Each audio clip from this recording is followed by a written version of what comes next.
must have flooded your engine. Hey everyone, my name's Bumblebastian, and Happy New Year to my 106 subscribers. You all got the touch and the power. So, since it's going to be the 4th anniversary of Transformers, we'll be reviewing G1 Hound, specifically the Walmart re-release. Here's the box, showing some nice artwork of Hound, and the back showing the figure itself and his tech specs. We start off in Jeep mode, and call me a boomer, but this is why I love G1. They have such amazing alt modes. Since this is from the retro line, he is molded in cartoon accurate colors, such as this really nice shade of green and some tampographs. He also has some weight to him because this entire back section right here is die-cast metal. I especially like the detailed interior, and even his alt mode has some accessories of its own, such as this functioning turret, spare tire, and gas canister. For size comparison, here is Hound next to Hunt for Decepticons Jolt, and I'm doing a vehicle mode size comparison because Hound, he is on the smaller side, even for one of the original Autobot cars, because he's a Jeep, and aren't Jeeps supposed to be smaller than the actual cars anyway? And yeah, this is a figure from 2010, so obviously going to be way bigger. Before we turn him into his robot mode, you're probably wondering, since he has rubber tires, can he roll? Well, yes, he rolls like a dream. Okay, now let's get on to transformations. So, of course, this guy, he is going to be really simple, and I love simplistic conversions.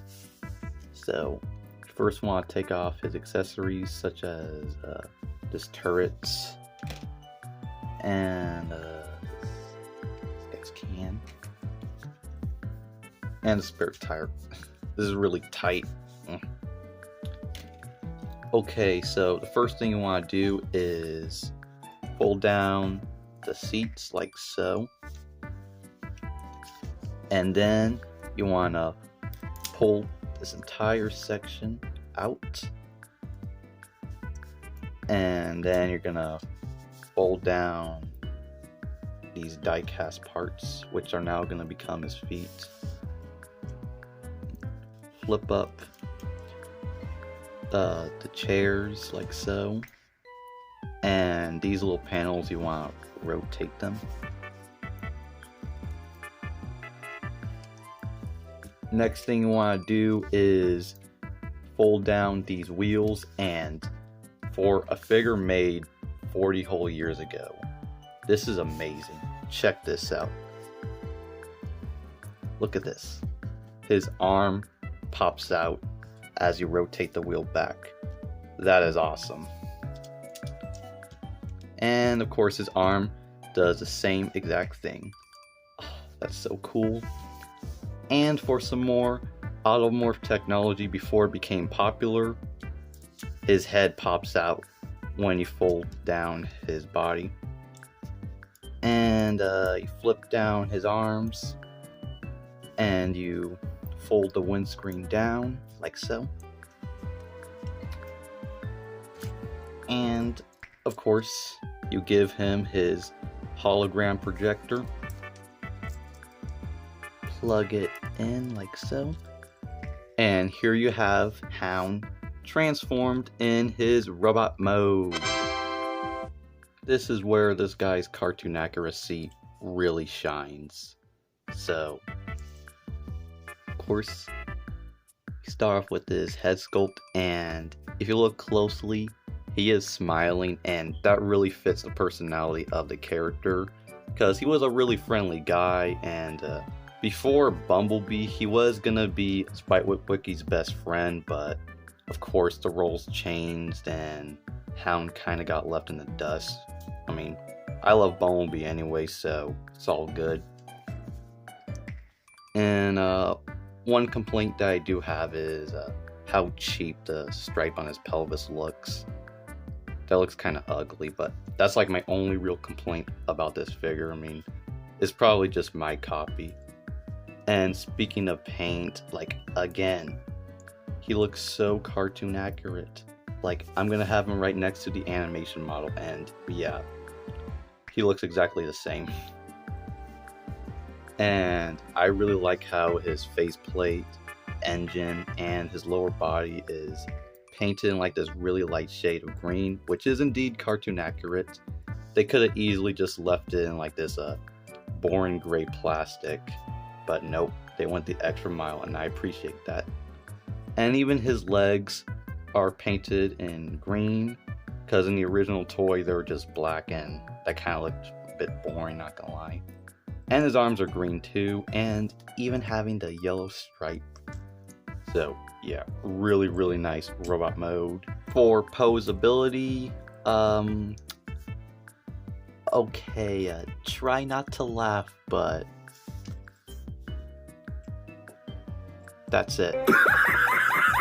So yeah, since articulation is kind of a bum, how about accessories? So of course he has this hologram projector, which was originally intended to be like a rocket launcher, but of course in a cartoon they just made like a hologram projector device to make clones of Hound.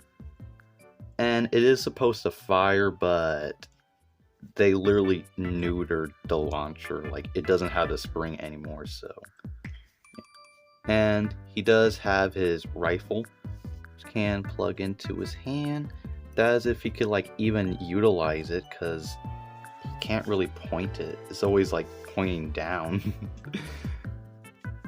Yeah, that's why I ain't gonna display him with any weapons. And besides, he wasn't too much of a combatant, you know. He was more so of the Autobot scout, besides Bumblebee.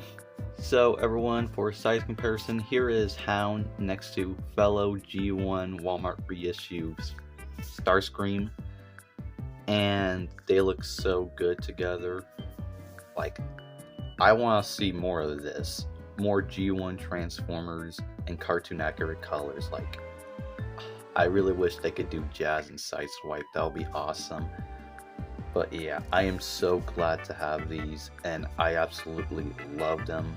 I think they're some of the best Transformers in my collection. And yeah, of course, Hound. He's so tiny, so chiquito next to Starscream. Now it's time for my final thoughts on the Transformers G1 Hound, and I really love it. Like, I could go on and on about like how great he looks, and he's like really fun to play with. Like, just yesterday I was just like rolling him on my floor, and I felt like a little kid again. That's how awesome this figure is. But there is, of course, this one problem, and that is the price. This thing, like, its MSRP is $35. And that is a bit more than the Starscream reissue. Like, I can understand the Starscream being the price of a Voyager, because it kind of was like the equivalent of Voyager class back in G1. But this being $35, like, if it was 30, that would have been fine, but 35, are you serious? So that's why I can't really like recommend him unless you get him for cheap, like how I did. I got mine from eBay for 25 bucks. So yeah, do not get him in full price, and you'll be happy. Thanks for watching. Like and subscribe. Hit that notification sound and my new videos, because I also got the 40th anniversary Soundwave that's going to be coming in soon, so you don't want to miss out on that review. And yeah, I'll see you guys next time.